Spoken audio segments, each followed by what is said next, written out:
Hi guys, this is Cafeccino and Ramsha Nadeem is here, and today I'm going to teach you how to make this gorgeous perfect chocolate cake.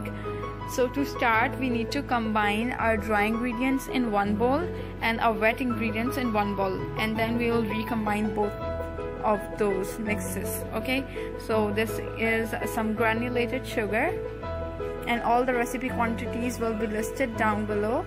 This is plain flour, some cocoa powder. I've used two variety of cocoa powder. This is Oreo black and that's regular cocoa powder, a pinch of salt, baking soda and baking powder. Now stir it well. You don't need to sieve it or anything. Just mix it with a balloon whisk and set this aside until we will mix in our wet ingredients. So into a bowl, add in 3 eggs, whole eggs, some milk,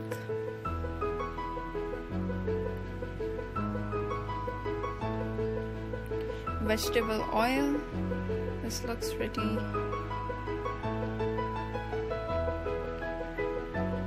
See, this look like a ladybird. Anyways, add in some vanilla extract. Also just warm up your water with like 2 teaspoons of coffee.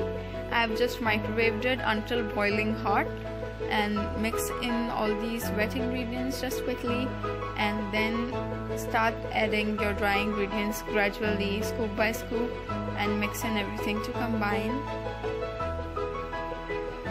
You can do this by hand also, no beaters, electric beaters required. I've just done it to, save some of my muscle power. So dump that all in, mix it. Also add that boiling hot coffee water which we've prepared. So just add that coffee as well and stir to combine. Now this batter is quite liquidy, and it is like that, so don't be worried or don't be afraid that it's kind of turning watery and quite liquidy. This is how it looks like, and this makes a really nice moist sponge. So just transfer it to 2 pans. I've lined them with wax paper or parchment paper, baking sheet, whatever. So just pour them evenly, eyeballing them into a 9-inch round pan. So this is quite a lot of cake, so just make a lot of cake. Whipping up the frosting, so some whipping cream and good quality cocoa powder, and then just whip those 2 things together until kind of soft peaks are formed. You don't need really hard or too much stiff peaks, or else that's quite difficult to frost a cake.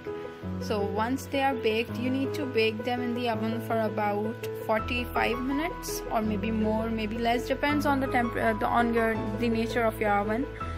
And then let them cool, of course on 180 centigrade. So let them cool, and then invert them, remove the parchment paper, and then cut them from the middle, and then let them chill. Then we'll frost them. So for the frosting, we have already made chocolate whipped cream. I've placed a cake board onto the turntable and then arranged some of the wax paper at the edges, and then placed my first layer of sponge just to protect the edges of the cake board from getting frosted and messed up. So placing one sponge layer and then frosting it up with some whipped cream, and try to be nice and neat, and the middle part will help you to practice more and more. You know what I mean? Yeah. Anyways, so just layer it with another layer of sponge, removing the wax paper of that. Now if your cake cracks like so, that's okay. You will frost it and nothing will seem that it was broken or whatever. So frosting nicely will make it look perfect. Even if your sponge is like broken or cracked or into pieces, whatever, you can stick it with this frosting will work like a glue. So adding in sponge by sponge and frosting by frosting, and then just cover the whole cake with frosting. Try to be nice and neat, take your time, and make sure there are not like air bubbles or gaps in the middle. Make it as perfect as you can. Then just remove the papers, parchment papers, from the edges, and your cake board must be really nice and neat. Then I've drizzled some chocolate ganache on top.